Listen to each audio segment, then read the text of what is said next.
Hello, America, and to our friends around the world, greetings. I hope everybody had a fantastic Independence Day or 4th of July, depending on where you're at or what it is that you do over this American long weekend holiday.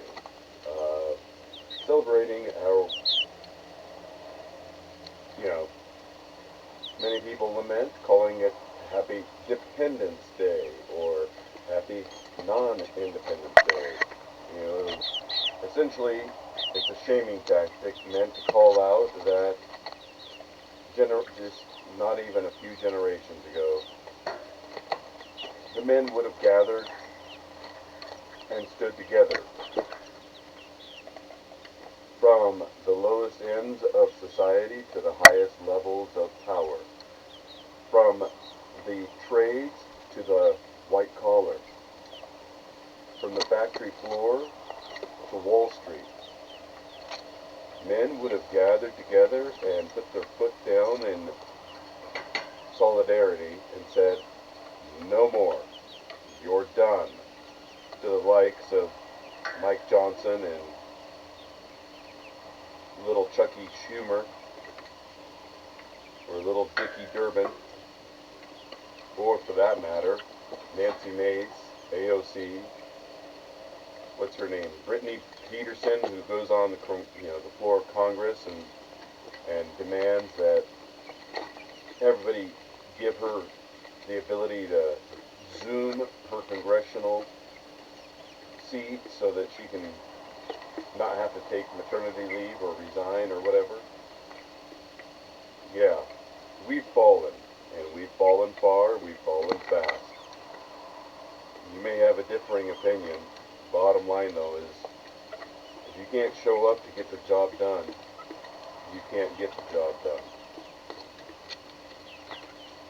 Over the last few generations, we've seen the decimation of the ability of men to connect in such a manner. From the eradication of legitimate gentlemen's clubs, which are now commonly referred to as gentlemen's clubs in lieu of women undressing provocatively to, on a stage to music and soliciting tips.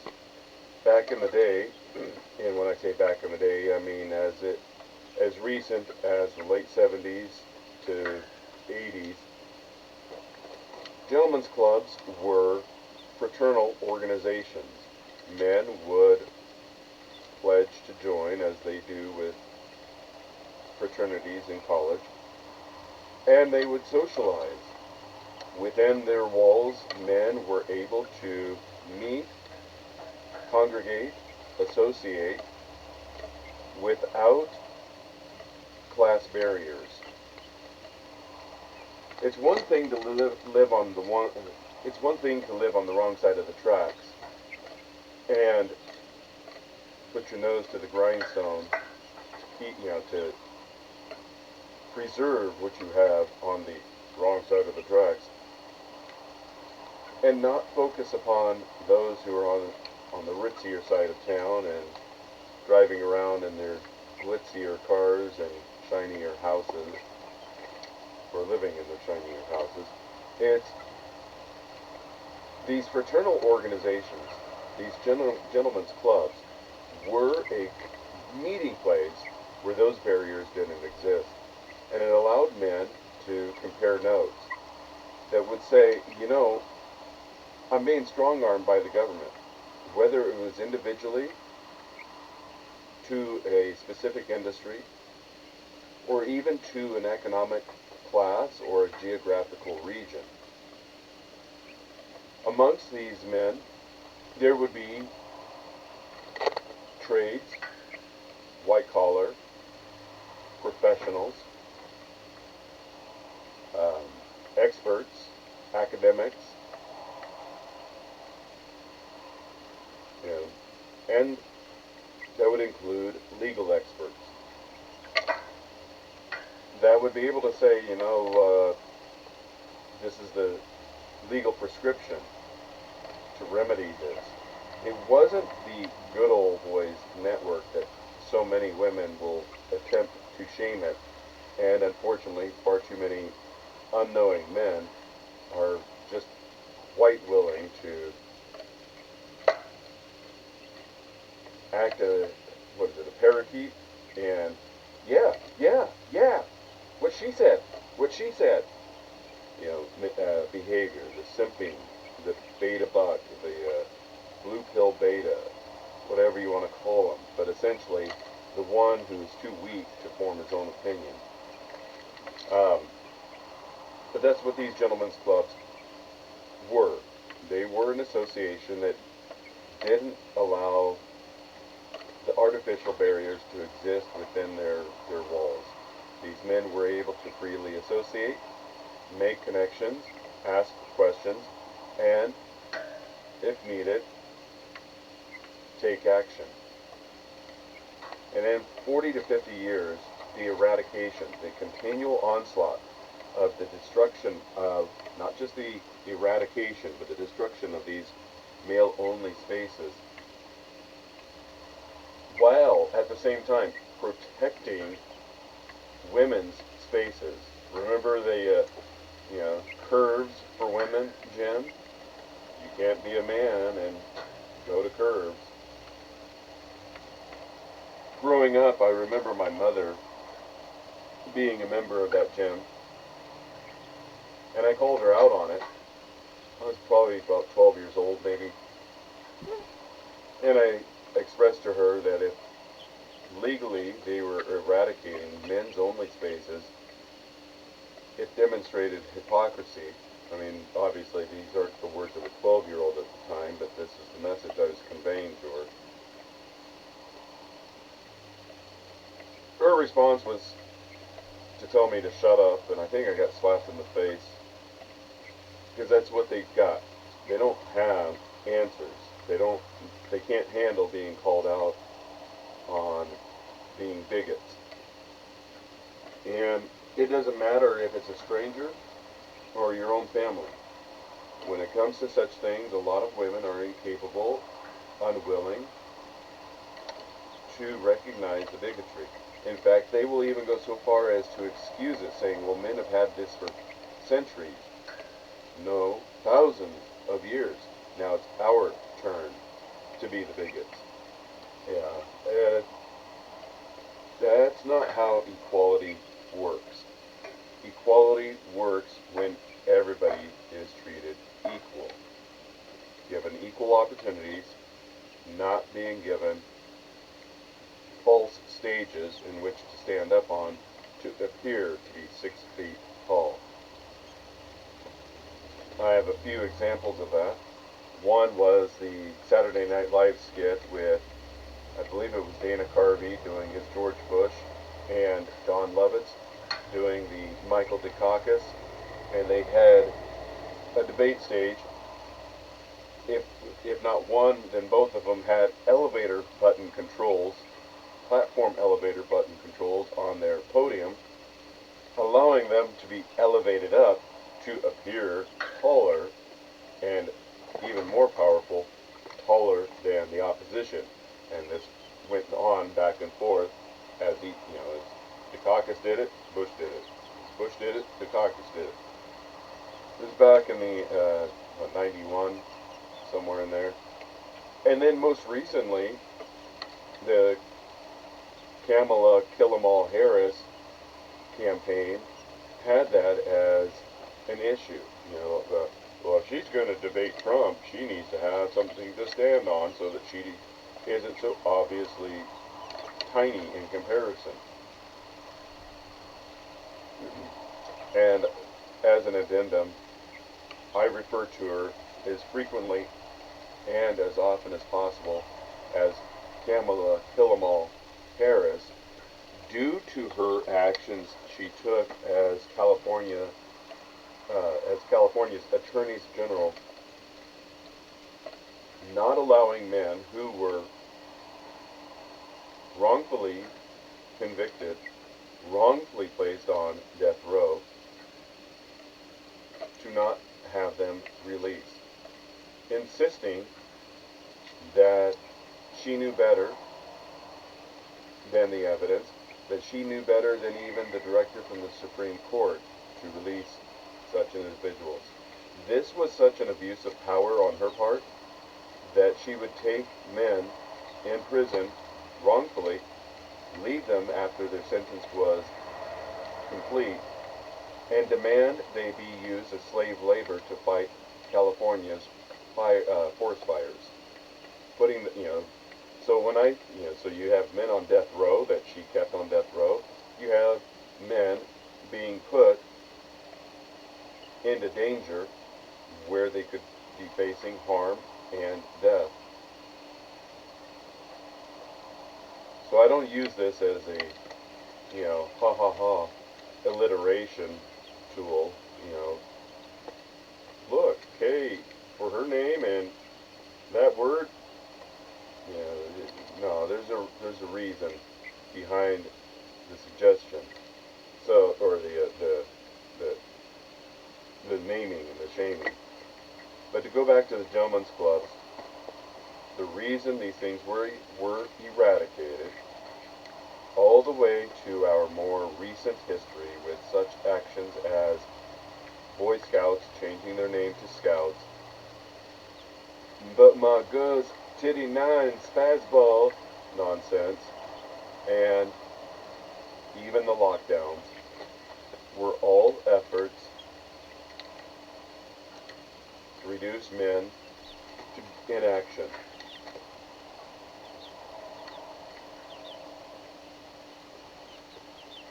So, whether it's Paula Cole 30 years ago lamenting where have all the cowboys gone, or it's your sprinkle over plastered makeup face, cringe TikToker lamenting the same thing, it is a valid question. Where have all the cowboys gone? Where have all the John Waynes? Where have all the men of action? Where have they gone? And as much as people like to poke fun at it or dismiss the ranting, his statements as rantings, Alex Jones brought it out years ago, and that was atrazine being introduced into the environment. I don't want the water, turning the frogs gay, or, quote, or something to that effect, right? Everybody's seen the meme or seen the video clip and laughed at it. But atrazine, look it up. Atrazine, that's what that does. It makes animals, it makes animals hermaphroditic, which means it reprograms their body to develop those reproductive organs for both genders. And look at the increase of those that claim alternative lifestyles or seek certain affirming cares, and then ask me how it is, or tell me how it is that that's not the cause, that atrazine or something similar to that isn't what is causing the escalation. There's a certain level of peer pressure, but peer pressure I don't expect to be able to explain at all. There's something else going on to it. Whether it's a psyop, whether it's chemical warfare, whether it's peer pressure, there's multiple levels to it that I think are not being properly addressed. And as a result, you have a softening of what it is to be, and therefore you have a group, and this includes Generation X, this especially includes baby boomers, and it includes the other generations that are following behind those two. And that is a softening of what it is to be masculine, to do, to take action. I believe, in my own personal opinion, is that as Marlon Brando said in the 78 classic, the original Superman,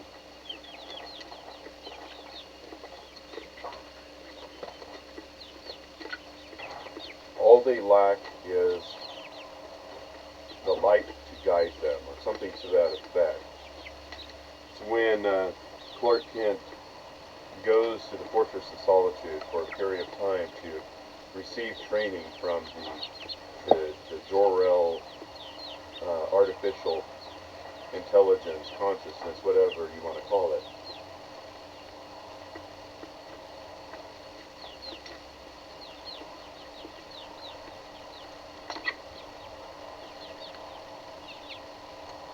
And a lot of people will dismiss it as being, oh, it's just a Jesus allegory, or a Moses reference, or fill in your religious explanation. Whether that's the case or not, I have no, I'm not saying it isn't. I'm just saying whether that's the case or not. What it is that men are lacking are defined role models of what it is to be men, and some of them require a lot more nudging than others, but what they do require is the mentorship, the guidance, the example of what it is to be done. Back in the day, the joke was, oh, when this facility shuts down, you can always put in to work as a lineman. But you don't want to do that. Those guys are,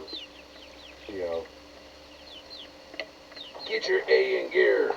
I said a hammer, not a swizzle stick. A lot of verbal, cuts, a lot of harassment that goes on with line crews to the new guy. But this is designed to get their thinking in line. It's not any different than basic training, from the way I understand it. But and it's not just limited to linemen.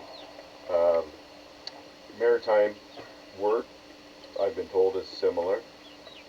There's other industries that are similar, but a lot of it is mocking, ridicule, humiliation rituals that go into getting you to move faster, getting you to recognize what is being asked, whether they ask for the tool or not, for you to learn to anticipate what is to be needed. A lot of our boys are a little emotionally sensitive to such behaviors, due to a lot of it being raised by women. Women can't raise boys into men. That requires a man. And as a result, that requires firm direction, stern direction. There was a woman country crooner back in the day that had a lyric that was something about, daddy's hands were soft as velvet, when you needed a hug, but were as hard as steel when you've done wrong. It's been decades since I heard the song, but it's a mentality that's stuck with me for the years. And those of us that have had fathers that actually had our best interests will, look back and say, you know what? Yeah, I deserved that tongue lashing, or that butt whooping, or whatever the situation, because I needed to be corrected. And then those that have successfully gone through basic training will say the same thing. I needed that course correction, otherwise I would have directed my life off a cliff.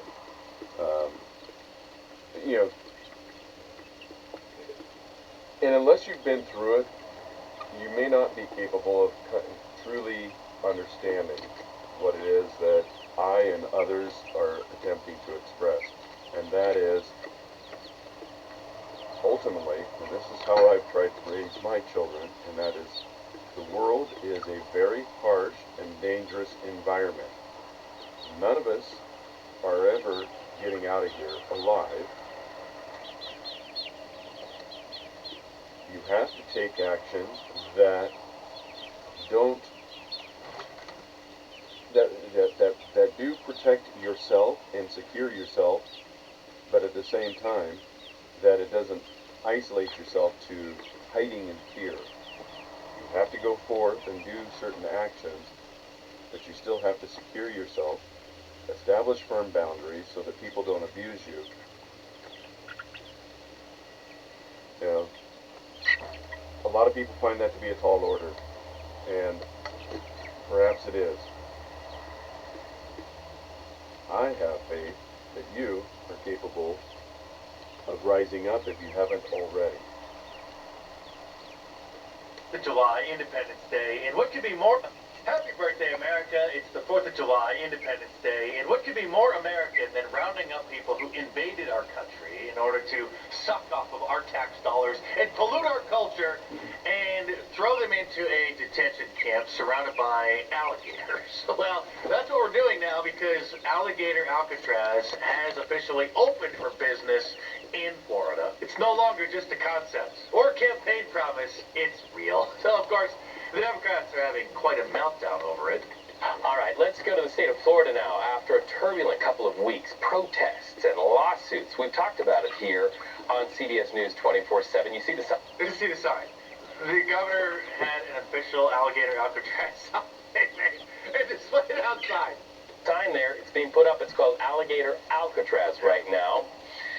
It's reportedly up and running, open for business. Video taken just this morning shows that signage going up right outside the detention center gates. You know what this calls for, don't you? Of course you do, and I have been slacking this whole year. I do apologize. But now I am proud to debut the new Alligator Alcatraz shirt in my online store, markbase.com. So click the link in the description below. And not just the t-shirt, also in a tank top. And 2 different styles as well. You can get this more subtle version, like a pocket style. Not a pocket on the shirt, but you get the point. And this weekend, celebrate Independence Day, you can get 20% off of all of my designs by using the promo code FREEDOM at the checkout. So head on over to markbase.com or click the link in the description below and check them out. But it turns out I'm not the only one selling Alligator Alcatraz merch, because great minds think alike. Stores are rolling out some Alligator Alcatraz merchandise, and they're both being run by state GOP leaders. But this is in Florida, of course. Kevin Power is the chair of Florida's Republican Party. He sees opportunity in the phrase and the concept Alligator Alcatraz. So much so, the party hired an artist to design merch and launched on its website a few days ago. I'm not sure what the liberal media is more upset about, the grand opening of Alligator Alcatraz. If you haven't seen the what appears as AI generated videos, there are plenty of them of alligators wearing ice caps, ice jackets, and the Vanilla Ice's Ice Baby playing in the background, and then an AI generated President Trump dancing along as the alligators do the head bop in rhythm with the music. Another that I saw was ICE patrols riding, I can't remember if they were bareback or if they were saddled, but riding alligators as if they were horses. As soon as I saw that, I told my friend, I said, makes you want to go out there and actually ride an alligator, huh? You know, so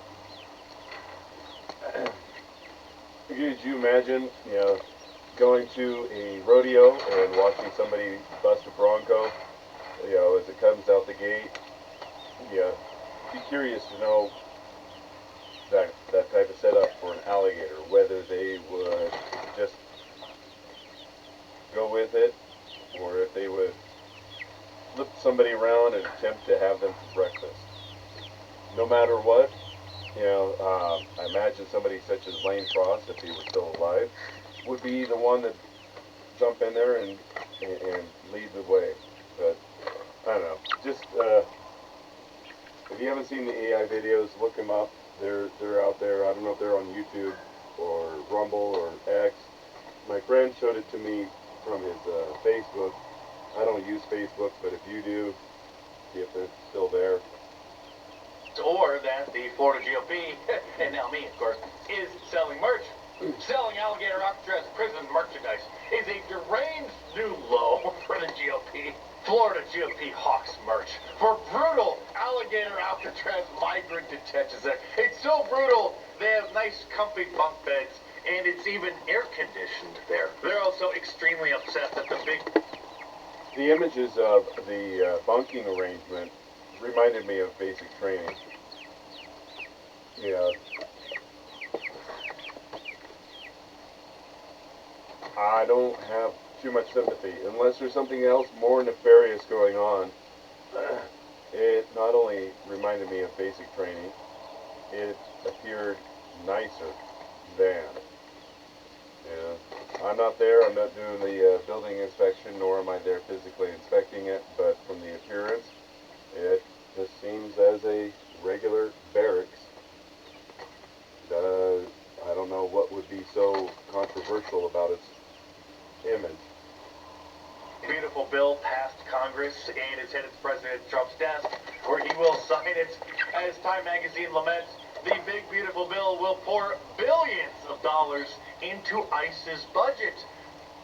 Now remember, Time magazine has been around for about a century. Also, Time magazine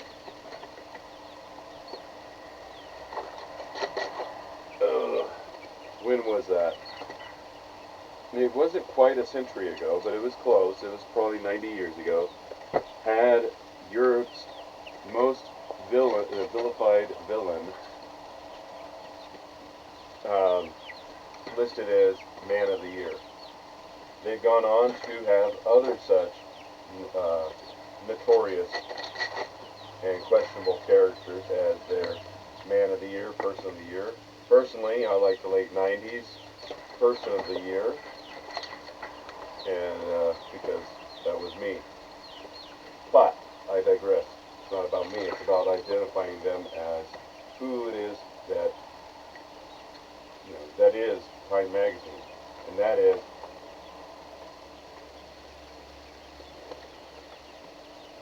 back in the old days. They didn't have toilet paper. What they had were magazines and the Sears catalog. And that's essentially what Time magazine is. It's nothing more than that. So yes, it was nice to be, promoted in such a fashion, and but that part aside,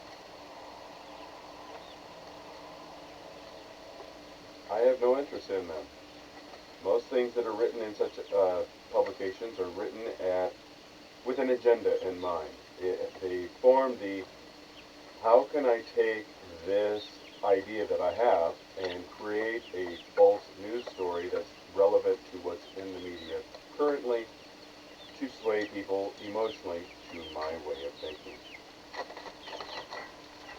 To help round up the illegals across the country. This from NPR, how Trump's tax cut and policy bill aims to supercharge immigration enforcement. So, Hakeem Jeffries, the House Minority Leader, decided to try a filibuster where he just talked and talked and talked for like 8 hours during the debate of the bill, trying to derail and delay the passage of it. I'll spare you from having to listen to any of his nonsense, with the exception of this small little clip, which someone turned into a meme. A deportation machine that will be unleashed on steroids by this one big ugly bill. There was and will continue to be controversy in MAGA world about the big beautiful bill because it does expand the national debt, which is why Elon Musk flipped out a few weeks ago and why some hardline Republicans were voting against it. But the reason that this bill is, it has to be far from perfect, is because we have such a slim majority in Congress that it has to be packed with a bunch of crap that that the Democrats will then vote to support. Otherwise, literally nothing gets done, which I guess you could argue would be better. But at least with the passage of this bill, ICE gets funding of billions of dollars. Which is why Alexandria Ocasio-Cortez called it one of the saddest days in American history. I think this is one of the saddest days in modern American history. She posted this over on Blue Sky, which is like a liberal alternative to Twitter after Elon bought Twitter. Many of the liberals cried about it and needed their safe little space, so some of them still do post over on Blue Sky. And she said, "I don't think anyone is prepared for what they just did with ICE. This is not a simple budget increase. It is an explosion, making ICE bigger than the FBI, the U.S. Bureau of Prisons, the DEA, and others combined. It's setting up to make what's happening now look like child's play, and people are disappearing." Well, yeah, they better disappear because there are millions and millions of them who don't belong here. In fact, things are looking so good, many liberal Americans are talking about finally leaving the country, like this lunatic. I quit. I'm done. I'm done with America. I'm done with taxes. I'm not doing it anymore. I'm gonna cash out like Monopoly and go and hide and move somewhere. You're telling me that my tax dollars are going to build an Alcatraz, Auschwitz, alligator Auschwitz, alligator Alcatraz Auschwitz. I don't even know what you want to call it. A detention center, a concentration camp in Florida that our tax money is paying for. I will be in jail if I see somebody wearing an alligator Alcatraz shirt or any type of merch. It is a concentration camp. And using that language matters. You mean this shirt, which is available at markdice.com. Click the link in the description below. Here is Democrat Congresswoman Brittany Peterson from Colorado, literally crying about the... This is the woman who just a couple months ago managed to get Tim Burchett to cross party lines and give up his man card to support her as she brings her child in as a prop. I need to be at home to breastfeed my child instead of resigning from Congress. You need to legislate that I can Zoom my presence and my vote and blah, blah, blah, blah, blah, blah. Yeah. So when I make fun of Tim Burchett, it's because he calls for the eradication, the ending of the PDF types, but he only does it for men. When I point blank asked him if that included, then that was the collage picture of all of the teachers who have been profiled, or not all of them, but you know, it was over a dozen. Crickets.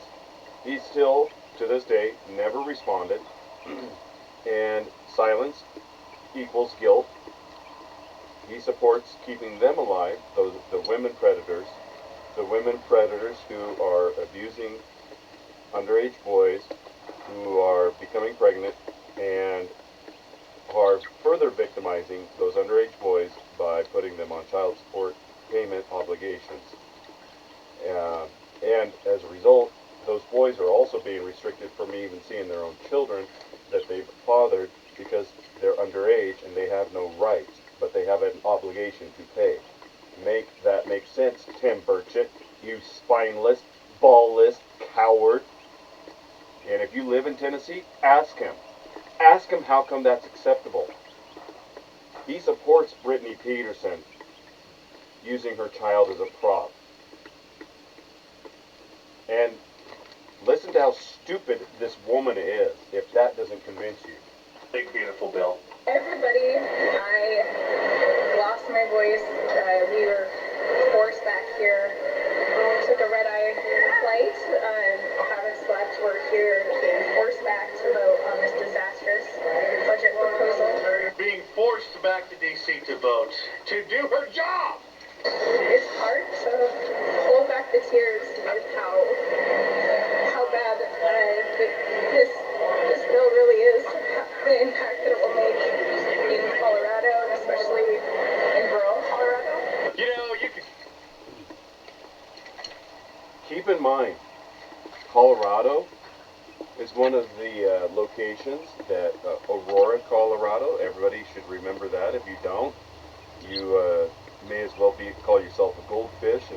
short-term memory, was one of the places that the meme, Margaret, shut the F up.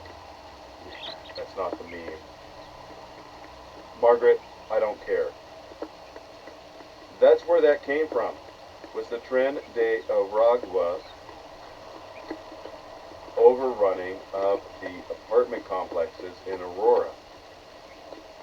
And she tried to dismiss it as, it's just marginal. And Vance threw her on the carpet verbally and said, Margaret, I don't care.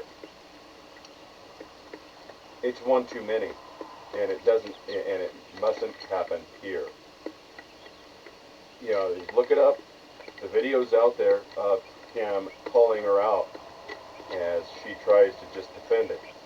That's what she's protecting. This, Brittany Peterson.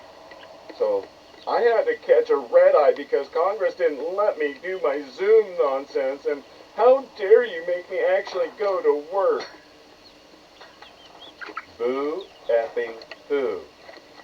Nobody held a weapon to your head and said, run for Congress and win. You chose, you campaigned, you rallied money and support. Do your effing job or resign.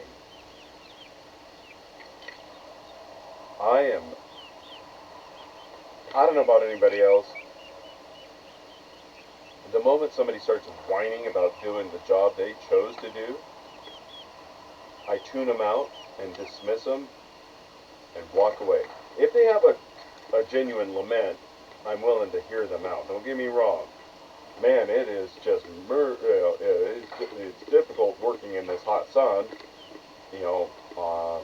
doing this type, roofers, man.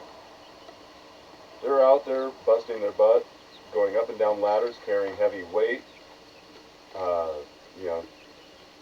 doing that work, direct sunlight, no shade. Yeah, they've got a reason to be, to complain about it because of the exhaustion and dehydration. I'm not going to fault them. I'll fault her. Why? Because she lives in Colorado. It's already cool because they've got all the ski lodges, right? Furthermore, you're riding an airplane. You're not driving. You're not driving without air conditioning. You're flying in a pressurized tube that has air conditioning to a giant stone building that's already cool, but has air conditioning systems inside it. But I have to go to work and I'm pretty blonde blue-eyed. No, you're not. You're a post-wall cringe lord or cringe lady. Ugh, disgusting. So when people lament, don't feel bad for me because I have to do an easy job. Oh my gosh. Call me sexist, I obviously couldn't care less, but maybe women shouldn't be in Congress. There's no crying in Congress, lady. Here's just another countless exhibit for your consideration as to why. This is Republican Congresswoman Nancy Mace. This is part of the reason I can't stand Nancy Mace. She is a womanist, she is a bigot, and she's walking through Congress wearing pajamas. Everything she does is for attention. She's an attention. The word starts with W and ends with or. Ever since she got in, Because my daddy was the commandant of the Citadel, so I got in. But how dare you call him out for letting me get in? yeah, I've been breaking glass ceilings forever, and I keep doing it. Quit calling me out for being a pathetic loser. come on, South Carolina. You've got better people there. I've met them. I've interacted with them. You have great institutions such as the Citadel, Shaw Air Force Base, was, has plenty of nice people there, and Columbia, South Carolina has nice people there. You've got better people than her, whether that's her district or not. I know it's not a full representation of the entire state, but I've met plenty of you. You've got better people than cringe lady Nancy Mace. She's not doing you any favors. Her and Lindsey Graham, not doing y'all any favors. And like I said, I've been trying to call, I've been calling him out, but I've been not getting any response to it.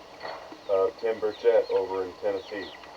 You may love him, but you got to question his motivations, why he's willing to put men on the D row, but not women.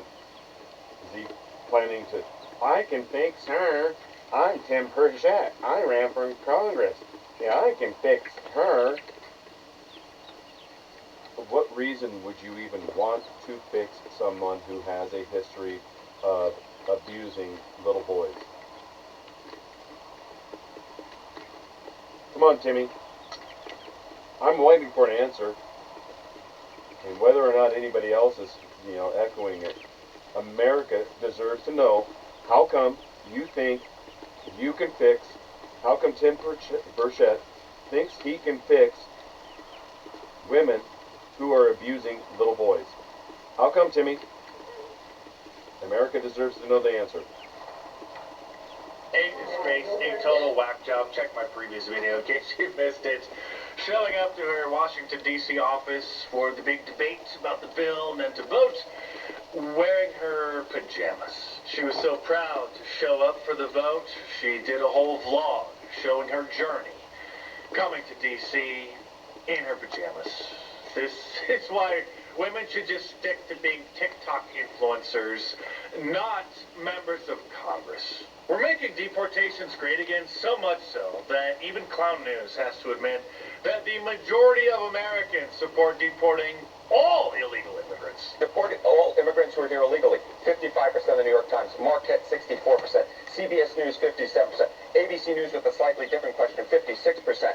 So what you're seeing essentially here is a very clear indication that a majority of Americans, in fact, when they're asked this blunt question, which I believe gets at the underlying feelings, do in fact want to deport all immigrants who are here illegally. There's no arguing with these different numbers because they're all essentially the same across 4 different pollsters. And this is a real and accurate lower third from an actual brief press conference that Donald Trump had when he was asked questions about Alligator Alcatraz.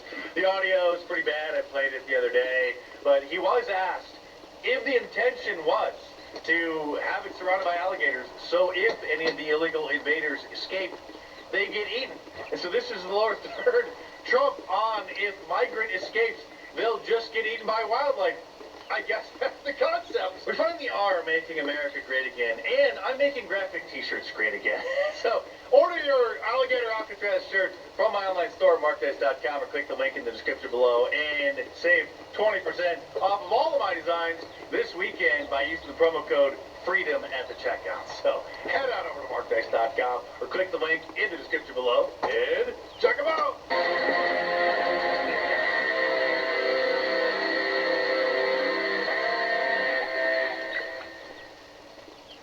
Welcome back, Tribe. We've got an episode here from FBE Capital. It says how Democrats lost the war on masculinity. Do we need men? Hello, Democrats. Hey, I am speaking. I need my man 3 to 4 times a week. What the f*** is this? That's daytime TV. Do you guys really think men can get up here and say my wife is just a whole lot every now and then? The survey shows 23% of 12th grade boys identify as conservative. But men, and especially young men, were moving very strongly into the Republican camp. But that seems obvious, Jim. Yes, it Why is. are they not doing it? No, a lot of the messaging strategies that were developed to men were developed to men by white women. And I think that that is a problem. So I think we have a problem with young men right now, and that they don't respect women, as you're seeing with Vinny. They don't respect facts. They don't don't read newspapers, they don't understand polls, they don't understand misogyny, they don't understand people of color, and they don't understand that immigration bill... Because men are useless. Broadly speaking, I feel like men have proven largely useless. What kind of example are you guys setting for your son? The Democratic Party has kind of a masculinity problem. Is the fault of the Democratic... They don't have a masculinity problem. They have a men problem. They hate men. The problem is they hate men. And the very people that hate men are the most privileged of classes in the United States, especially white women, but women of all color.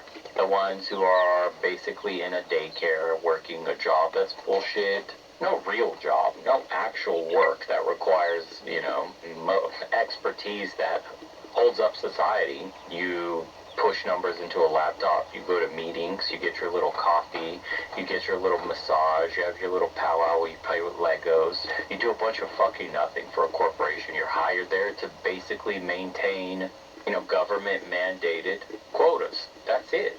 Party and not knowing how to communicate effectively. The non-binary individual is counted as neither male nor female, and the remaining 6 offices must be gender balanced. What are these retards talking about? Like, what the left is doing is attacking America. They're saying that America is systemically oppressive and men are systemically responsible. Our country should be more fearful of white men. I know white devil. I know they're all rapists. Die, white devil. MAGA equals football and beer. The left equals HR and tofu. Pete Hegseth was in Germany this week doing squats with like 220 on the bar outside for no reason. I want to thank some people real quick. I want to thank the Nell Boys, Aiden Ross, Theo Vaughn. So you're way up with cocaine more than anything else you can think of. Cocaine will turn you into a damn owl, homie, Also with the boys, and last but not least, the mighty and powerful Joe Rogan. Does it bother you that the news network you work for out and out lied? Well, outright lied. Ivermectin on the list, a drug used for livestock Yeah, they shouldn't have done that. while he was living here. I don't really care, Margaret. Yes, boys. After decades of hating on men and supporting trends like all... There you go. I don't really care, Margaret. That caught on for a short time, but it hasn't been echoed since. For whatever reason. But that, probably because a lot of you, such as myself, we've got other things to be focused upon. Might be time to consider bringing it back whenever we're dealing with such nonsense as this. And before I forget, I mentioned, the atrazine thing, that's seeping into the water supply and it's impacting the animals. There was something I saw on Gab yesterday where somebody had a meme about that, about the birds lamenting the grass and bugs and worms of which they fed upon being tainted because of these chemicals. And it not just eradicating their food supply, but getting into them. The days of just having a fence to protect your animals, that's not enough. You got to do more. It's just it's never ending because how those chemicals seep below. They go underneath your fence and into the territory that those animals are occupying. Just look at East Palestine. Look what happened to the animals that they had there after that train derailment 2 years ago. Or a year and a half ago. Yeah, it was February of 23. So yeah, 2.5 years ago. But I wanted to remind everybody that not only does atrazine do this, from the chemicals that you use for your pesticides and so forth, but also beer. Beer increases in men estrogen. Don't believe me? I looked it up. So if you don't believe me, go look it up. Read up on it. I looked it up because I like to cross-verify the information as I come across it. As I was telling somebody recently, I had some drinks, hard alcohol with my neighbor on election night, but I haven't drank since then, to that, I probably hadn't drank in 2 years. Whether you drink more frequent or less frequent, that's up to you. But I would encourage you to at least examine what it is that the alcohol is doing to your body. There's a reason. They call it a toxicology report, and they call alcohol an intoxicant. They're both representing something that's toxic to your system. Anyway, I don't want to get too off track with that, but we've already listened to FBE Capital's, the Democrats' woes of men, but it's always good to repeat the information so that it further, so that you're able to have it more readily available in your recall. Men are trash, and we don't need men. Somehow, the Democrats lost the young male vote. Crazy, right? And so, by alienating young men, Democrats got to see their worst nightmare come to life, which is Big T back in the White House. How did we get here? I wonder. How did we get here? It's a mystery. I can't believe this country did this again. You can't make this up. Physiognomy checks out, bro. Every single time there's a look. Why? Why is it that, like, when you take in a certain mentality, a certain ideology, it just produces a broken version of what these people you could have been like had they been normal. Like, you understand if she actually not cut her hair like fucking Velma, and the glasses, and the bull ring with diamonds, the facial reactions and emotive expressions, if she would have just let the hair down long, get rid of all this stupid shit, put on some makeup, get fit, well, she's not fat anyways, but stay in shape, and have a more pleasant demeanor, that she would not resemble anything remotely close to this thing. It's insane. And I'll say, no, it isn't. We have to keep winning. We have to win more. So this forced the DNC to now go out and spend $20 million to figure out how to talk to men, since they finally figured out they do need men. Remember when this was included in another video, I made the remarks that their solution of $20 million was not, to you and me, $1 million is a lot of money. And therefore, $20 million is, oh wow, they're not messing around. $20 million is not very much. When you look at what the cost is that goes into similar outreaches for girls and women, we're talking upwards of, several hundred million, maybe probably close to a third to $500 million of these outreach programs to connect with women and learn what it is women are thinking and all the other, my spaz girl, titty 9, all that nonsense. That it puts it in perspective how insignificant $20 million, or how insignificant is $20 million. Further, who did they pick? They didn't pick David Hogg. They kicked David Hogg out of the Democrat leadership. It wasn't to put him as the man ambassador. They didn't even pick frickin' fruity nutcase Tim Walz. They picked a fat woman.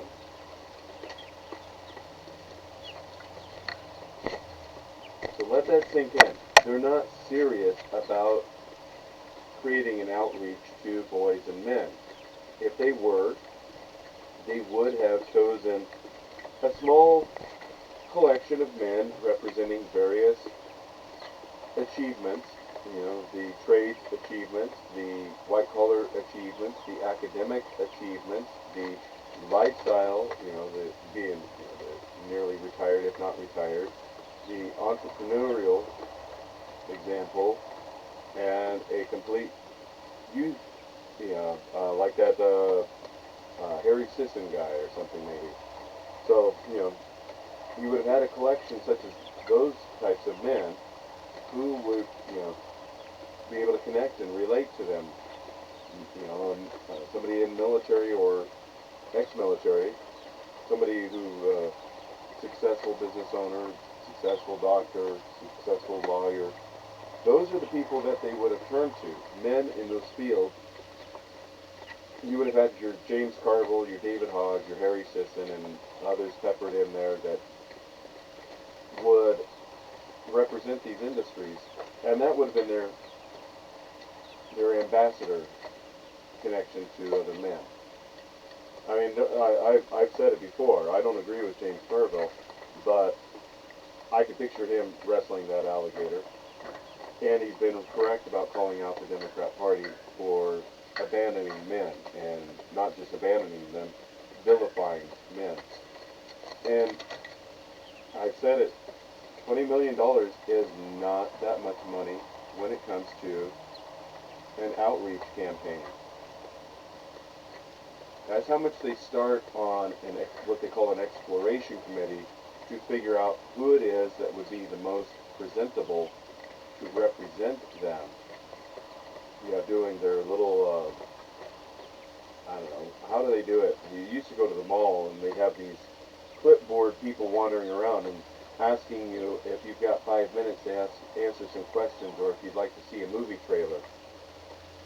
And they would do these questions to learn whether or not a political party's message is resonating. So whether it's done only online now, or if there's another collection point, I don't know, nor do I care. But that's where 20 million would have gone, is to establish that. Not on your entire campaign, because that's a joke. To try and get back their male voters, they want to, quote, study the syntax to understand them. I think it's a waste of money. The fact that a man had to, and now I don't know, did he have to turn away from the camera to read the note to make sure he read it correctly? Or did he have to turn away from the camera to keep from laughing at the absurdity of, we need a man translator because men are so difficult to understand? No. As I've told women in the past, men are very, very, very simple and easy to understand. If you say you're going to do it, do it.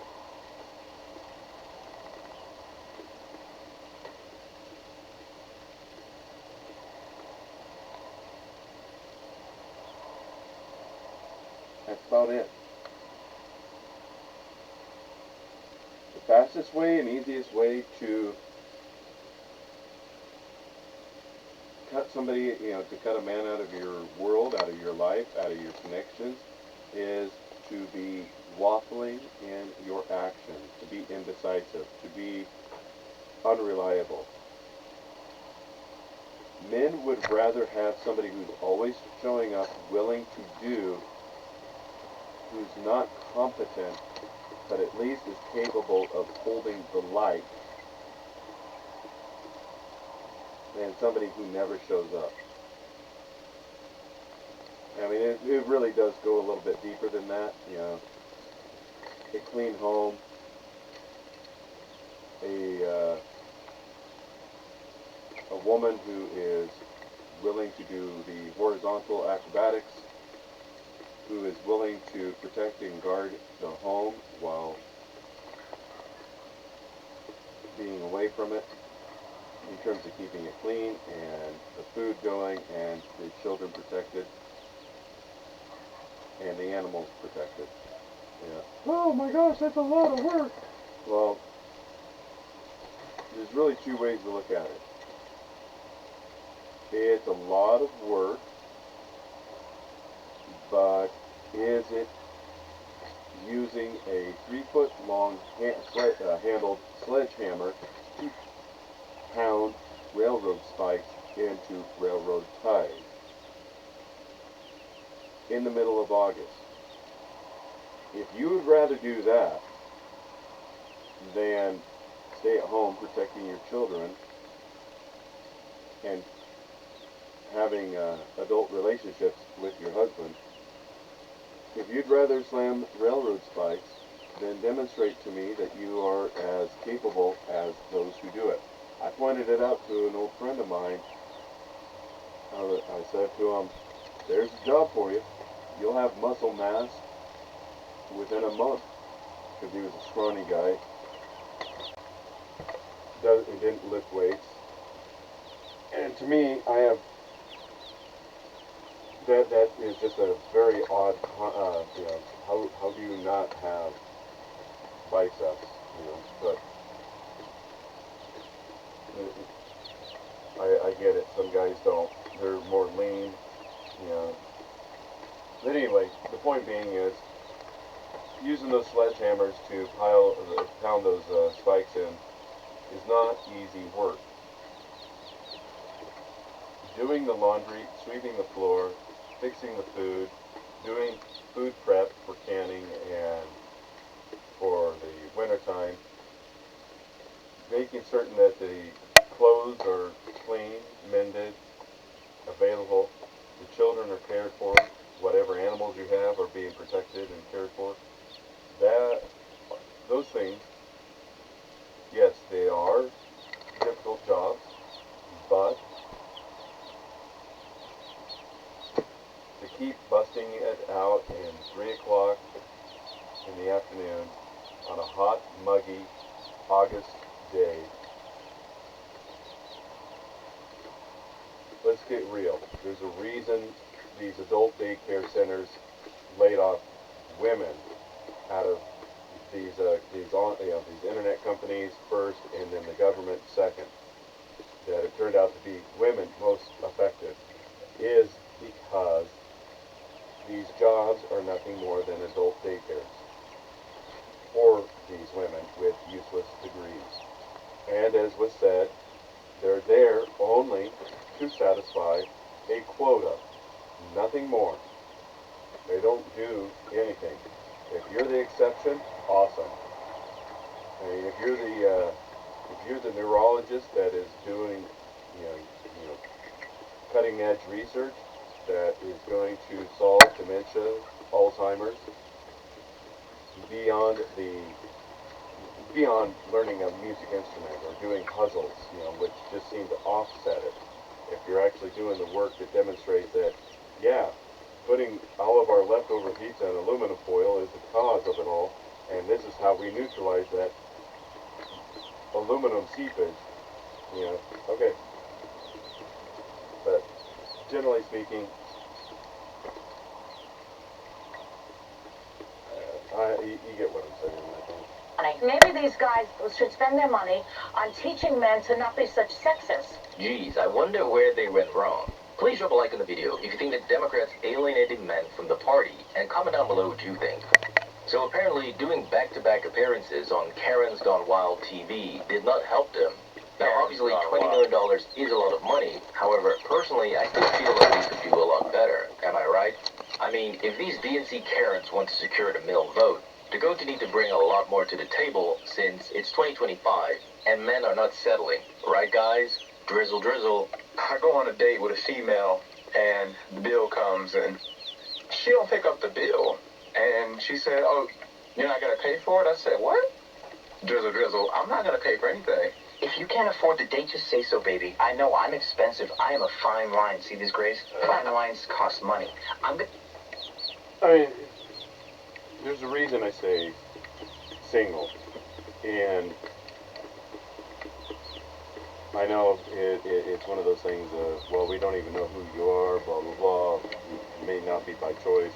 It's by choice. We'll leave it at that. I am very well skilled at body language, and I know when one is interested versus when I'm the one that's over interested. And those happen, you know, both things happen, and I recognize it when it happens, but that's not the point. I stay single because I have my interest. Obviously, as you're watching the chickens, that is my interest. I've got these cats. That is my interest. Making these videos is also one of my interests. Learning to play the piano, improving my guitar playing, maybe the violin would be something to add to that resume of musical talent. Let's see. Painting. I enjoyed doing my painting. So those are just examples of what it is that if I were to do my soft guy era, of what I would be expecting another to subsidize. I joke. That's why I stay single. I have no interest in somebody else subsidizing that. I do it for me. I lift weights for me. I play my music for me. I do my painting for me. In fact, I keep them in a storage unit or on a shelf inside. I've only shown a few people the work I've done, and it's not because I'm embarrassed by it. Those days are far, far behind me. Because I made them for me. I didn't make them for the world. I didn't make them to be sold. I made those paintings. I play that music for me. Now, there's been times I've demonstrated it, such as in December, or Christmas, when I did the live playing with my guitar and piano, to give people something to listen to if they felt alone. Whether they were alone or not, I don't know. But I prefer to stay alone, and it's very much by choice. There are plenty out there who don't make that choice, who are alone and would love nothing more than to connect. That is the reason I played the music back in December, is to let them know they weren't alone. You're still not alone. So, but anyway, I make my joke about, I'm old. I've got gray hair. My beard is gray. I have no interest in dyeing it. I have no interest in shaving it. I have no interest in surrendering my guitar playing, my piano playing. It might not be the best, but my plan is to keep doing it.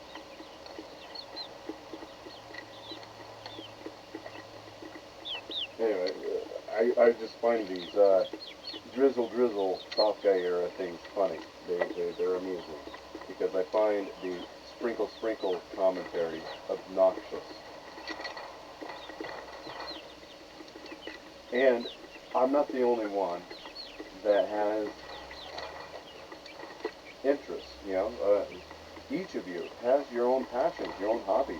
Some of you might be into glass blowing, or metal crafting, forging, some of you might be into baking, some of you may be into interior design, some of you may be into carpentry.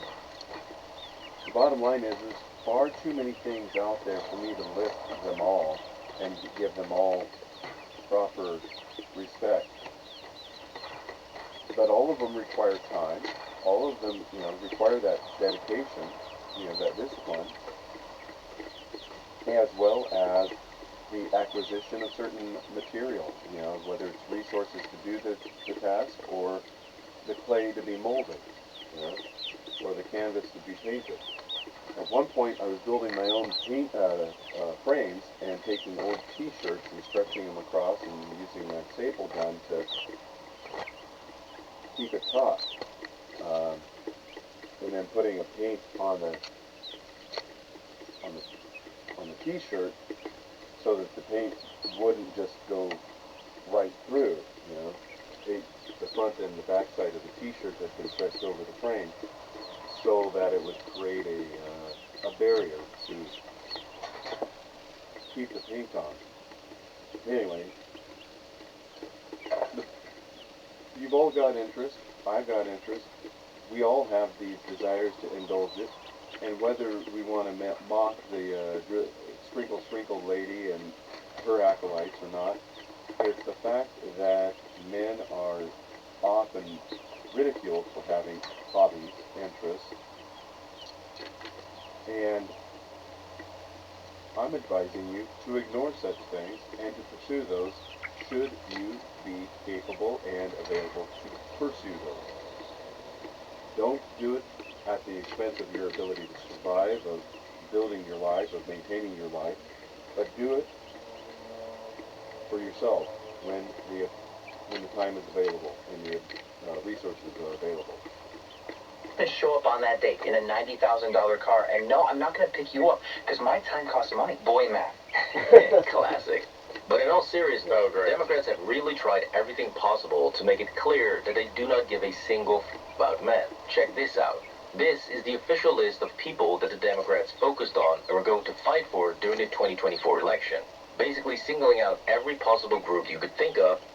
And I've read through this list before. Young people, students, women, veterans, military families, union members and families, small business community, seniors and retirees, rural Americans, Native Americans, the alphabet community.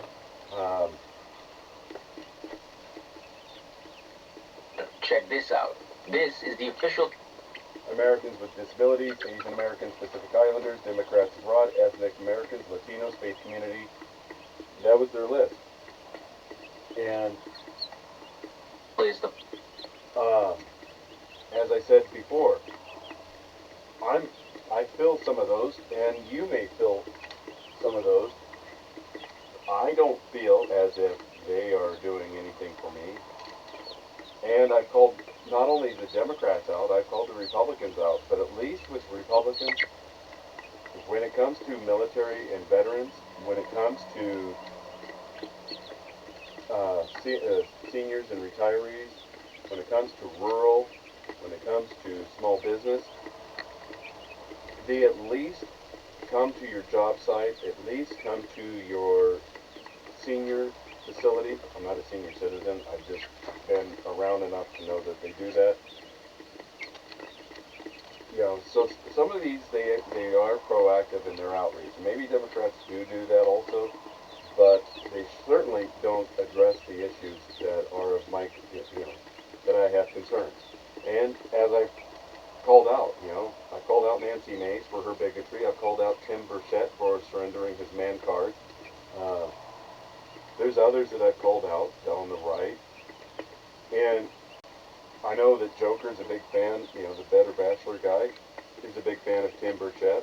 And I've asked, I've put in his comments on X to ask Burchett how come he supports the women abusing underage boys. But he's either not seen my query or he's ignoring it too. I don't know. But regardless, I am not going to sacrifice boys on the altar of Moloch to protect girls. Adults need to protect these children, period.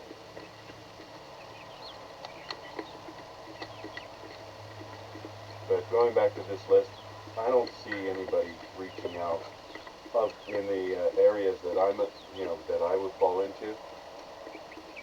They don't show up. They've never asked me, or at least not in the last 10, 15 years.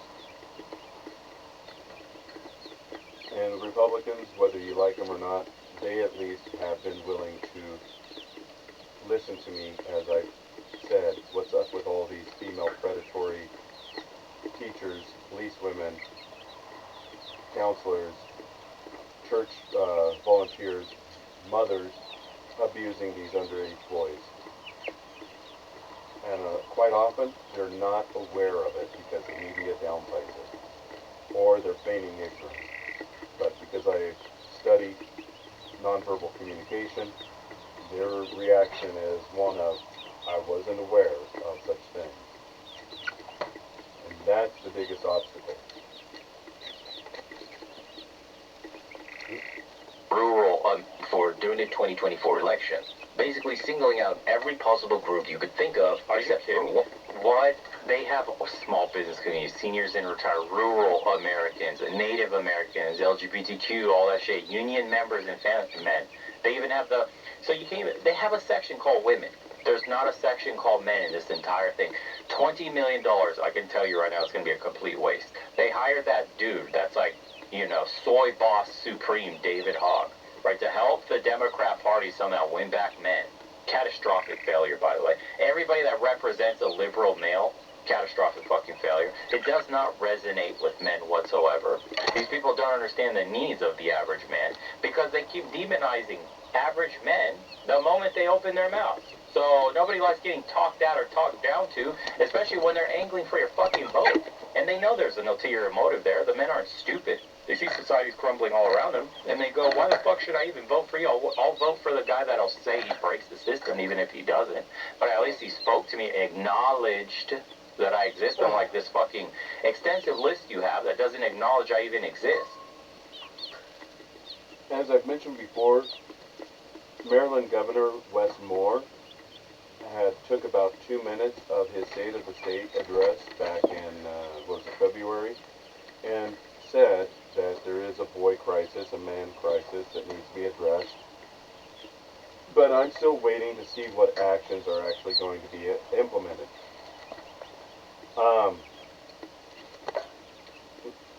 And I'm willing to, as I've not been aware of him before that, I'm willing to see what it is that he's going to do to take action. I mean, maybe he's just a, sloganeer kind of guy. Gretchen the Witch Whitmer, on the other hand, also has addressed that there is a boy issue, man issue, but she is part of it with the Fed-napping hoax, that resulted in government agencies essentially recruiting dupes to be locked up, on a, we're going to do this, we're going to kidnap her kind of nonsense. And it was exposed, but they're still in prison.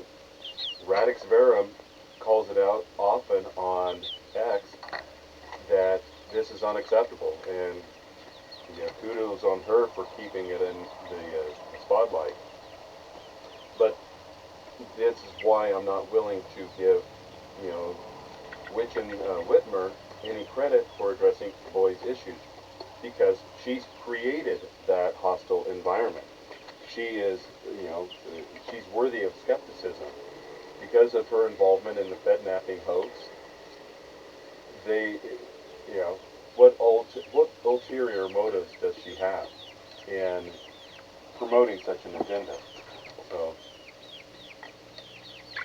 and she's not the only one. Westmore's not the only one. They are attempting to do things, but I've not seen any action match the words.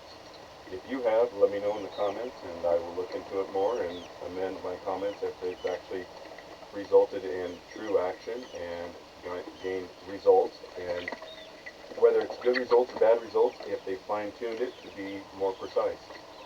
I have no issue with who does it so long as it's done. I do question motivations, especially motivations of those who have a history of not doing the right thing in the past. So now you want my vote, and you're only going to spend $20 million? They should be spending $1 billion fucking dollars. Good luck. They need to basically kick out all Karens, kick out every single liberal man, anybody with progressive toxic ideology. They need to dump their progressive ideologues out of the Democrat Party and completely rebrand. You got to turn into like an 80s, 90s Democrat, which is essentially, what the coalition of, it's a little bit more leftist still, but that's what the coalition is today of the Republicans, like a 90s Democrat, essentially. If you watch videos of 90s Democrats, Hillary Clinton, Bill Clinton, those era Democrats, they talk exactly the shit Trump is saying right now. Keep in mind that a lot of the reason Clinton won and gained such an appeal was he was perceived as a Reagan Democrat, not so much as the Reagan Democrats that catapulted Reagan to victory over Mondale, for example, in '84, where it was just a freaking blowout, but in the sense of talking the talk of how Reagan presented himself. That's what Clinton had done. But as a Democrat. He was willing to talk about addressing taxing, about industry, about government and its regulations. But if you look at it, that era, those two terms of his are what helped lead our state in rapid decline. You could even say, well, Reagan too, he did this, he did that. Yeah, Reagan had his faults. He did the amnesty, he did expansion of federal government, he did a few other things that were questionable. But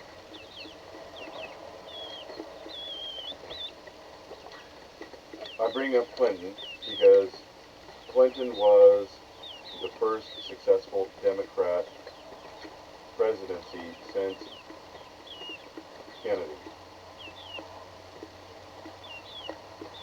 Kennedy was in the early 60s and was tragically ended. So it took about 30 years for the Democrats to figure it out, of how to package themselves and how to market themselves. What they say, like, close our borders, right? We want secure borders, no free handouts to illegal aliens, right? Giving other countries more of the stick, not the carrot, putting America's interest at first, fair tariffs and all this kind of crazy shit that is, for the left is considering like fascism, Nazism, and all this stuff. That's just 90. Now keep in mind that how Clinton got into office is a lot of people feel that Ross Perot was a spoiler candidate meant to secure Clinton the presidency. Whether that's true or not, I'll leave that for the experts to actually demonstrate their case, their evidence. But Ross Perot was infamous for addressing this free trade aspect, that calling them out, not just the Democrats, the Republicans too, that they truly were not a entity, a representative of America first.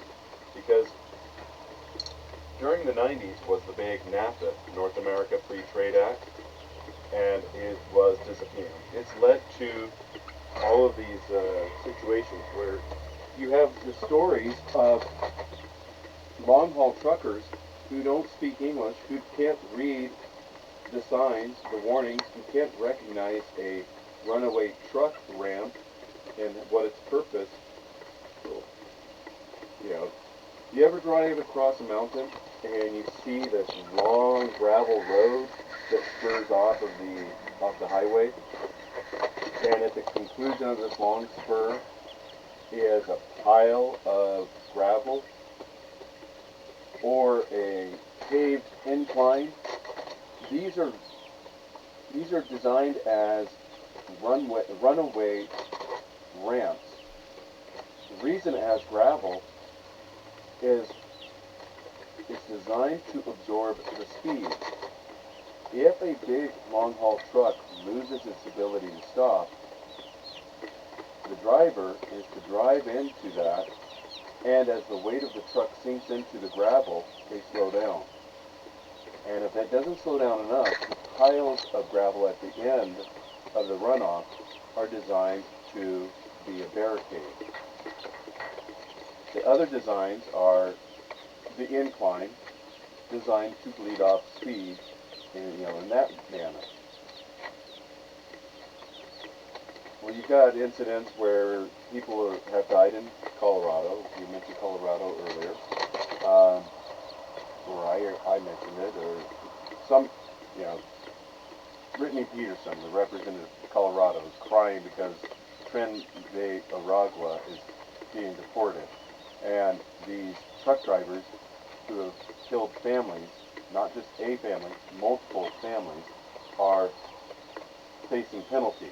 That is what the reason she's crying, is because no more people will not be terrorized by foreign gangs and illegal truck driving. That's the reason she's crying, because anything that happens will be domestic now. Oh no.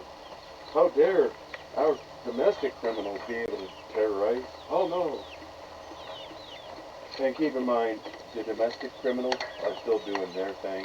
It's just, you can't turn one way, you know, you're turning one way and dealing with the criminality, and you turn the other way and you're dealing with the criminality.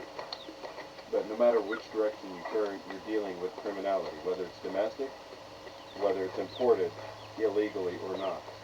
Bottom line is criminality is criminality.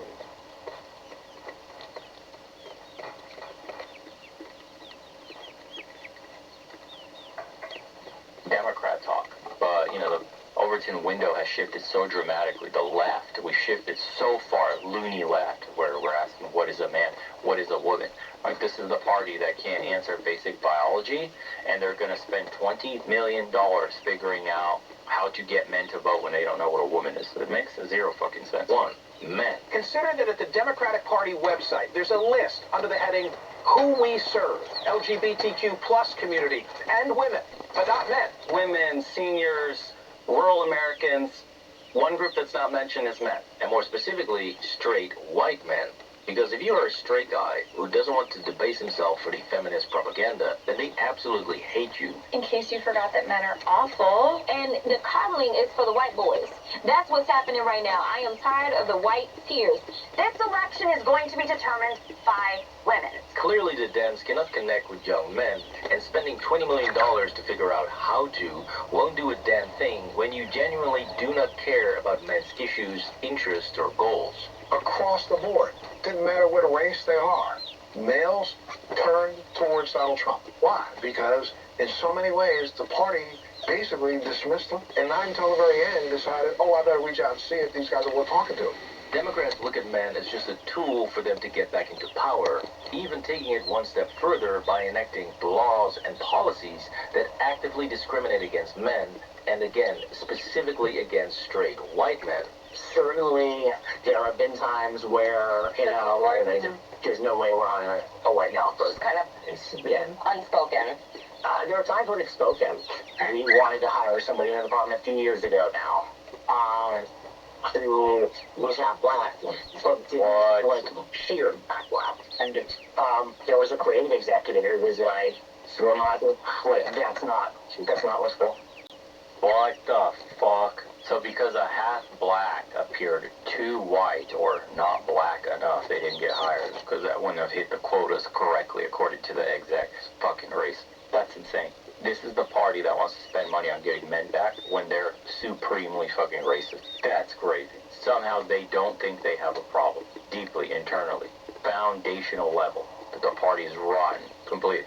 The only way I could possibly see them do well on midterms or the next election cycle is if we have some sort of catastrophic failure by the Republicans. There's no way.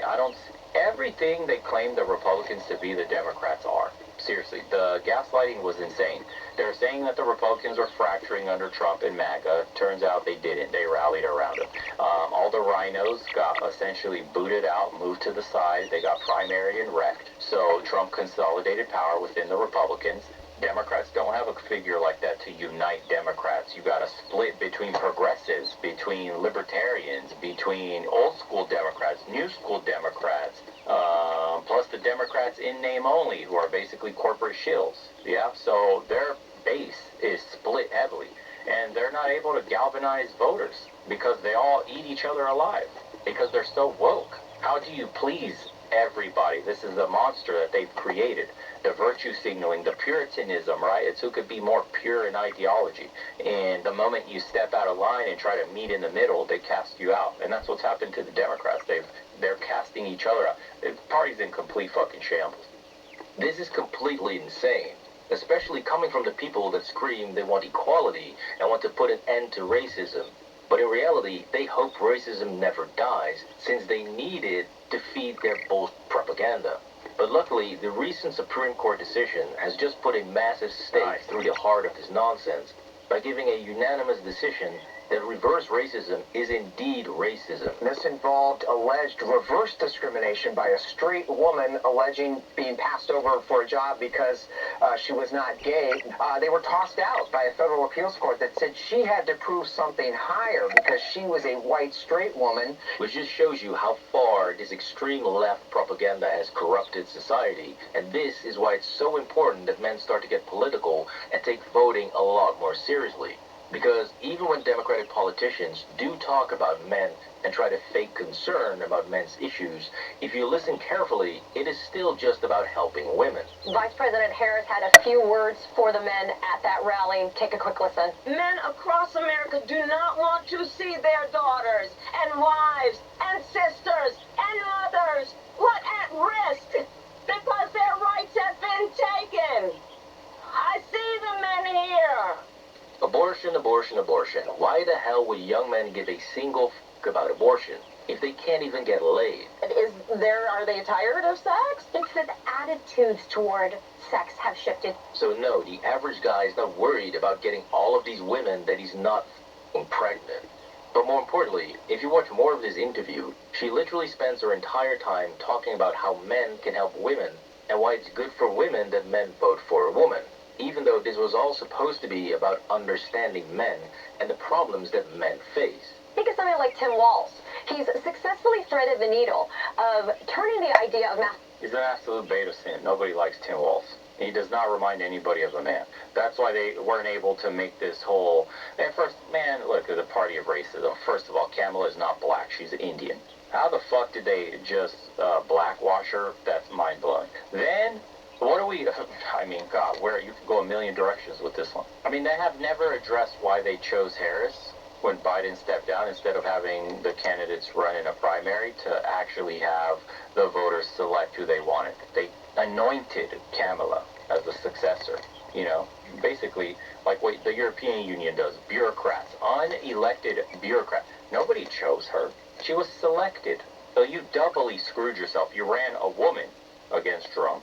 You ran an unelected woman that the Democrat people, the voter base couldn't choose. And then you basically isolated white people in general. You tried to say white women was on your side, but based on polling data, we saw that white men and white women supported Trump heavily, especially white men. You got to cater to white men, or you're not winning the vote. And white women, you know, by extension, dating most of those white men, are going to have similar mind. So until, you know, the racial demographics change, you have to secure the white vote, or you're not going to get elected. And what the Democrats have done over the last, 8 or so years is alienate, firstly, white men, but then white people in general. And they got sick of it, and they voted. And it was catastrophic for the Democrats. And instead of learning from their mistake, apologizing, rebranding, they doubled down on the madness. $20 million is going to be wasted down the drain. Spilling on its head by showing a deep empathy for women's issues. We are at a crossroads. We do need a positive new vision of what men can be and what men need to be able to see that. I think that men can have a very central, very important role in, again, protecting women. So you see, even when the left talks about helping men, they really mean helping men to help women. They simply do not care about actually helping men and enacting policies that benefit men. Money in politics is the hands of oligarchy. This is another really stupid word. Oligarch. What the knows what an oligarch is? Intersectionality of feminism. People who might not know what intersectionality really means. Don't use words like intersectionality. The LGBTQ community. I wouldn't even use the LBGQT plus or whatever the LGBTQ Americans. Just call people gay or lesbian or trans. Just use the word that is most commonly used among people. Now, a fair bit of criticism would be, are the Republicans that much better? No, of course not. Since this right here is an absolutely useless Republican who should have been immediately replaced over 2,000 years ago when he first took office. And this warmongering lunatic is another worthless Republican who cares more about foreign wars and foreign interests than he cares about American people. So there are plenty of problems on the Republican side as well. However, if you have to choose between a party that makes mistakes and will argue with you at the table versus a party that literally does not want you at that table. So I think we have a problem with young men right now. Our country should be more fearful of a white man. To be honest, who are you choosing?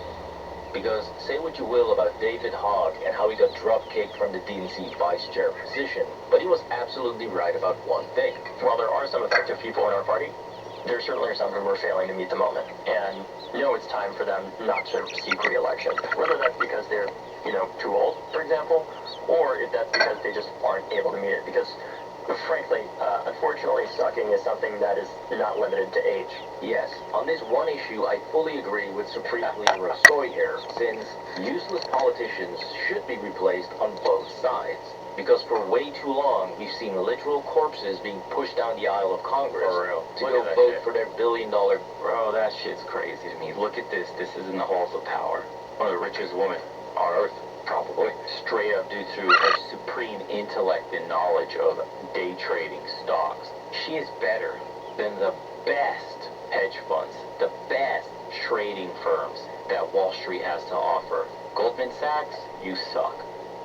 Now, keep in mind, when they're talking about old, decrepit people being wheeled into Congress, it's not just Mitch McConnell. Before she died, you had Associate Justice Ginsburg, who was caught. They had pictures of her being wheelchaired in. You have, what's her face? Feinstein, the California senator, same thing. I've said it before, Maxine Waters looks like she put her head in an oven and her face melted.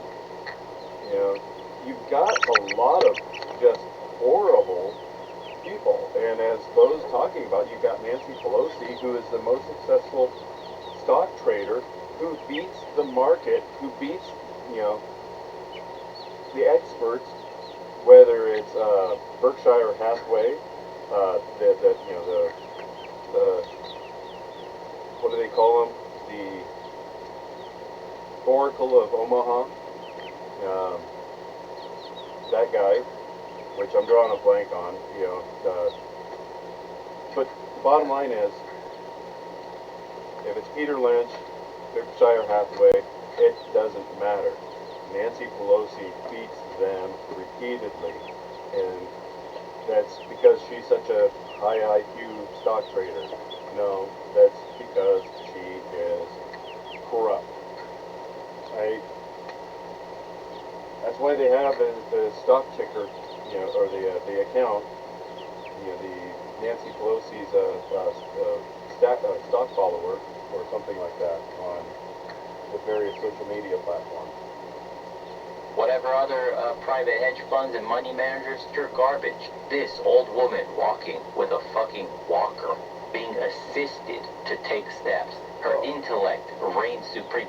Her brain power is greater than entire firms that are comprised of hundreds of our smartest, and I mean smart, I'm not joking when I say smartest, I mean wickedly smart students that go into finance, our college graduates.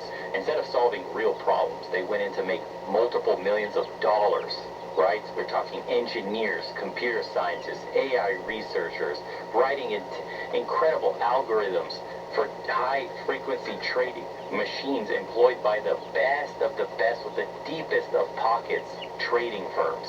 This woman in a cane consistently outperforms every single one of them. Wow. Corporate donors, and do nothing for the American citizen. However, David got kicked from his position, even though he... And I didn't notice this at first because I've just been out watering the garden and paused it to make my commentary. But he's right.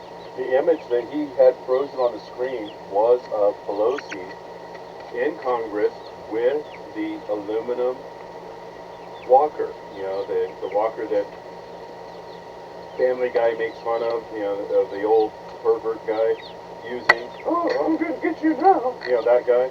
Yeah, that's the kind of walker she has because, birds of a feather. was democratically elected simply because he was a man. DNC boots David Hogg and another vice chair from their roles. Instead of holding two separate votes, one for a male vice chair and one for a female vice chair, as required by the DNC ran a single combined election for both positions. Well, him and the other guy could have rock, paper, scissors for who had to be the woman. Yeah, which shows you just how insane the Democrats have gone. However, the problems of the DNC run much deeper than having ridiculous voting procedures, since there seems to exist a crazy level of self-hatred amongst white female Democrats that just cannot be explained. The fact that I am dripping with white privilege. White people, we have always been the problem. Since the beginning of this country, the colonizers, oppressors, you choose to continue to live that way. Keep in mind, this is a woman who has pink hair, who has literally made her hair fluorescent pink, who has piercings not on her lip, but between the lip and cheek, as well as other places on her face. Now, however you want to decorate yourself is up to you. I'm not a fan of it. I'm not a fan of tattoos. I'm not a fan of the obsessive piercings, because it's a waste of time and money. I have more important things to be doing, and among those are taking care of these animals, followed by putting these videos out, partly as a education thing for me, and partly as an outreach effort to connect with all of you that may or may not feel similar, have shared opinions. If you have differing opinions, that's great. That's why I tell you, these weird body modifications don't appeal to me.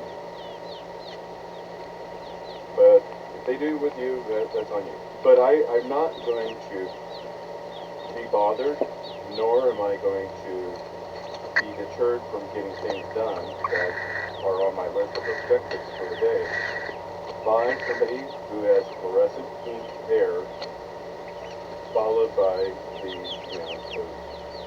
oddly placed piercing. It's just not going to happen, because this is somebody who does that, who has way too much time on their hands to sit around and create imaginary problems rather than accomplish goals. That is the reason behind it. If you have that kind of time on your hand, I don't want to say you have too much time on your hand, but it's obviously misdirected energy because you're creating problems that don't exist. That's not to say criminality doesn't exist. I have said it before, as a security expert, or a self-described security expert. Criminality exists. I wouldn't have all my security cameras if I didn't feel that way. I wouldn't have a porch gate. I wouldn't have multiple locks and, take other actions as security precautions if that weren't the case.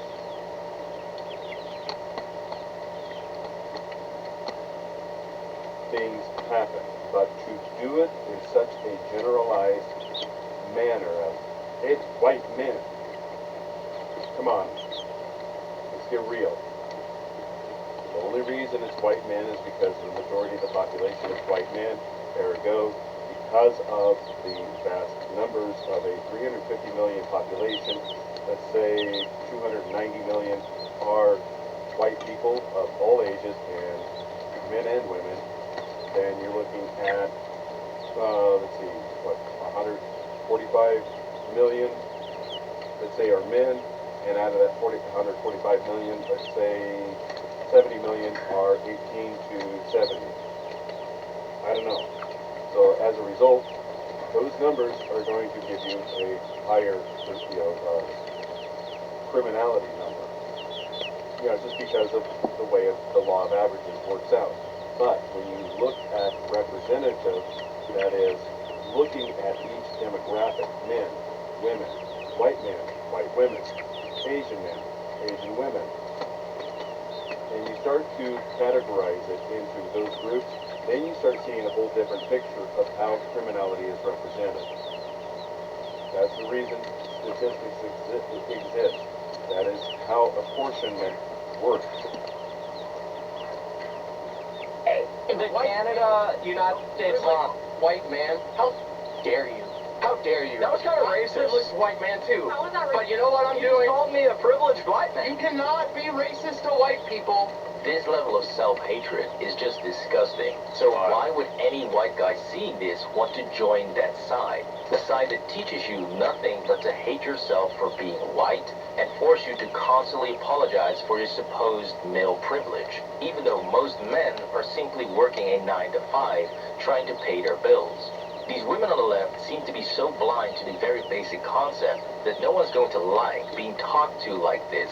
As a matter of fact, when the lunatics of The View get a taste of their own medicine, they absolutely hate it. So why do you think that uneducated white women voted against their reproductive health freedoms I don't and majority of think this white community? women like being called uneducated white women. I think the economy matters, national security matters. But when you put people in these boxes, I think that's a takeaway from this race.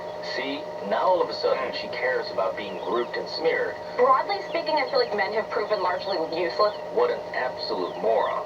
So yes, I understand that some people are saying, but Trump or the Republican Party is not giving me everything I want, and of course, that is definitely true. But wake the f*** up, guys. You're never going to find a politician or a political party that... And don't mistake my railing against the Republicans as being a hate-on. That's not it. It is just as you said, it's the 100% thing. I don't care, Margaret. I'll wear that t-shirt with any of your J.D. Vance memes. No matter how ballooned his head is, I'll wear it. Because that is, he may not be 100% in line with what it is that I support, but they are more than 50%. I would even hazard that they're probably 70 to 80% in line with things that I support. And I'm going to go with somebody who's going to have the majority of the things that I'm behind. Because it's not by radical action that things get done. It's by incrementalism. People don't respond well to radical change. It's a shock to the system. That's the reason, people wake up in the morning and have heart attacks. It's because of the shock of the transition. That's the reason you jump into cold water and it just shocks you awake, if not gives you a heart attack. It's because it's a shock to the system. People, and that's why only certain people do the jumping in ice cold water. Because it's too shocking to the majority of the people. And as Jordan Maxwell has said, people aren't going to support things that are not in line with what... They're not going to support things that don't reaffirm who they are, aren't adding more comfort to their comfort. If things are to change, it has to be done incrementally. So if you're in line with me on a 50.1%, I'm not going to like it, but I will rather follow or go along with or support or have somebody, lead somebody who's with me 50.1% versus somebody who is 100% against me. And that's what these people are talking about. The Democrat Party is 100% against men. And it's not just white men. Black men, this is a fact also. Asian men, you found this out over the last 15 to 20 years. The Democrat Party doesn't want you. Hispanic men, they're finding that out, and but they keep their head down and keep focused on the job, and they do their, they seem to do it under the radar. And that, I know a few that they're very, very humble individuals, hard workers, and they ask them for a little bit of help, and they help, and then since I helped you, would you like some free dinner too? It's like, dude, I feel guilty enough that I asked you for help, you know, and now you're gonna give me amazing home-cooked tortillas with food, with meat and vegetables. I want, you know, this is heaven, man. Anyway, they put their nose to the grindstone, you know, and that's what a lot of you do. You guys focus on getting the task done, and but that's how, yeah, so don't think it's only an attack on one group. It is all men that they're attacking, and this is what, you know, $20 million is not a lot of money for outreach. It's token. It's to get you to shut up that they don't support men. They say, well, we supported you with $20 million campaign with a fat woman to be our ambassador. You just ignored us. It's an effort to attempt to shame men later when they call them out, saying, well, we did try and you ignored us.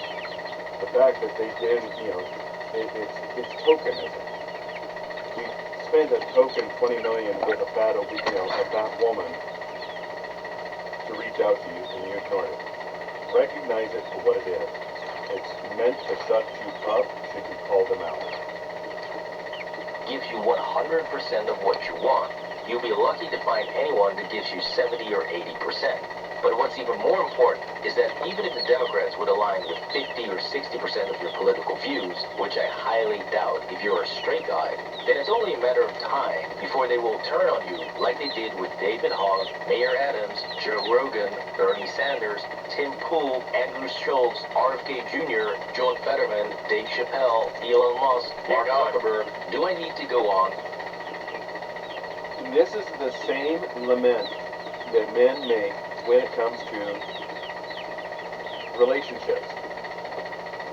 These high-value men, if the political establishment is willing to not just cast them out, but to mock them, humiliate them, ridicule them, shame them, to make them a pariah amongst those in society. You know, look at Elon Musk. Overnight, he became a joke to them. He was their hero until he aligned himself with Trump and the Republicans. Boom. Vandalism of anything that he made, as if he still owned it. You know, making fun of him, talking about canceling contracts, deporting him.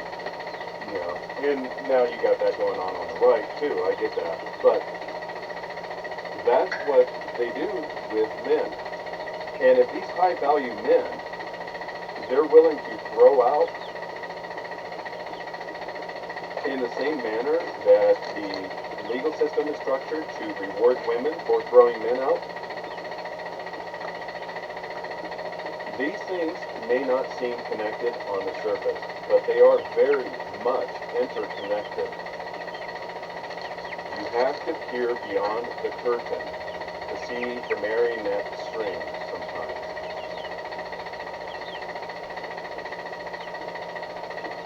But do you start to see a pattern here? All of these guys used to be on the left of center, and some still are. But more importantly, most were Bernie Sanders supporters, and all of them are now massively hated by the Democratic Party. And so again, it's becoming very clear that American men, especially young men, need to start taking voting a lot more seriously. They even hate women too. Tulsi Gabbard was a big one. You know, she was running over there in Hawaii, I believe. And they call her now a Russian bot, Russian shill. The reason they do that with Tulsi Gabbard is Tulsi Gabbard effectively torpedoed Kamala Kill-em-all Harris's campaign in 2020. Well, 2019 technically, because she is the one that called her out for keeping men wrongly locked up on D-Row as slave labor. She's the one that called her out publicly on the debate stage. Donald Trump received more votes in the Democrat primary as a write-in candidate than did Kamala Kill-em-all Harris in that time frame.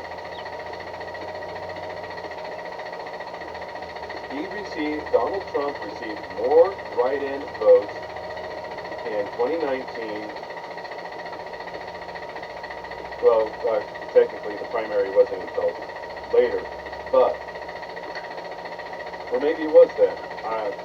But if you look it up, it's there. It's even on Wikipedia.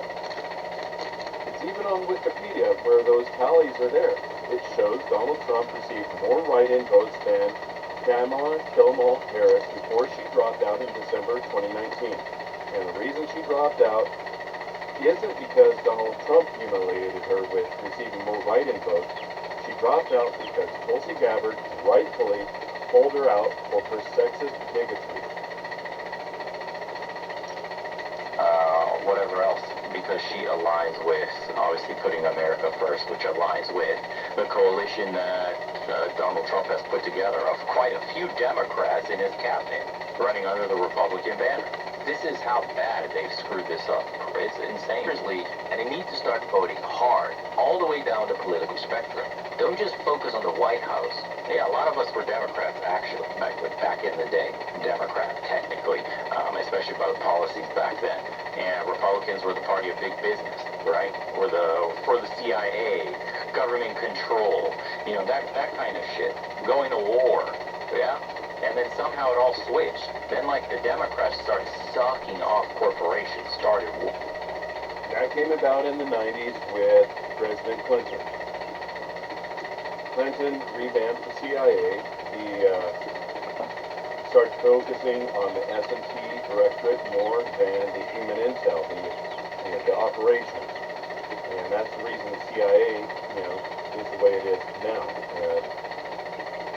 If you look at it historically, they've always bungled things, but you know, that part aside, he's the one that took what's called human intelligence. That's where you do your person-to-person recruiting, and you find people who are willing to either trade their nation's secrets for ideology or money or both, is by those human connections. He ended that to focus on using, this is outdated, but if I'm not mistaken, it was called a K-12 satellite, which was very, very strong at the time, imaging that would be able to read the words on a piece of paper from an orbiting satellite.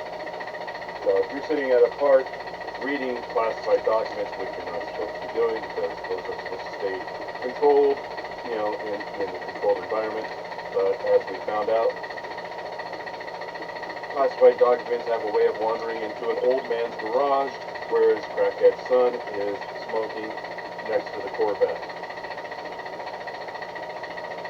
But Robert Hur says he's a senile old man who happens to be the steward-in-chief, so we're not going to prosecute. Yeah.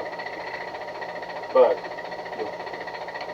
the imaging resolution of this K-12, I think is what it was called, spy satellite, was so high quality, you could read the text on printed documents from orbit. And now you have deep space telescopes that have promised not to turn their lenses on Earth, but out into the galaxy and beyond. And if you believe that,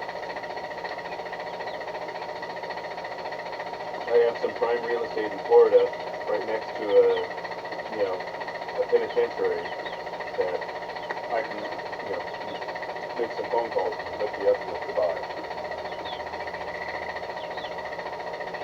Warmongering, started trying to take your rights away, started to censor everybody, wanted big government in your way, putting jabs in your body that you didn't want, right? Trying to micromanage your fucking life. That was the complete opposite of, like, you guys remember, like, the 70s and the 80s, basically what the hippies were? You know, it was like peace, bro, and they had the peace signs and, like, abolish the CIA, no FBI, you know, no big government, libertarianism, right? That was the party that would intake all the libertarianism, free, the 2-8 supporters personal rights and freedoms. Now, Democrats openly talk about infringing on your right to speech, your right to bear arms, all your rights, because you are cattle to them. The government is what reigns, supreme, instead of serving the public. There's a fundamental difference. But yeah, unfortunately, both sides suck. Both sides have their issues. And, you had the choice. A shit sandwich or a slightly less shitty shit sandwich. Because, even Republicans deal with a ton of rhinos, a ton of sellouts, a ton of corporate money. The problem is the corporate money, the special interests, right, that do not align with American interests. Hopefully, it'll start getting worked on, and we'll make some progress here, because there's already rumblings of a third party. We'll see. Give it time, boys. Give it time. Now, with the advent of the internet, now that politics has become a household thing, people are paying much more close attention. Your words can now be used against you immediately. They'll put a highlight reel of a politician saying something, and then months later they'll flip-flop because they got a little bit of money, right? And that special interest money, that private dinner and donation, those campaign super PACs, all that shit gets unraveled today. So we will see. They're losing control over information. So the beast is flailing, and it's in its final moments, hopefully.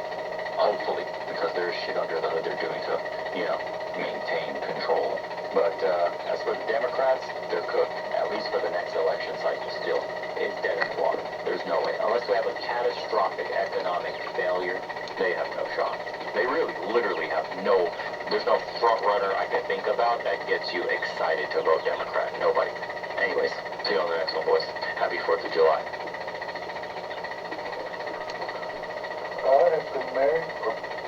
All right, America, and to our friends around the world, have yourself a great day.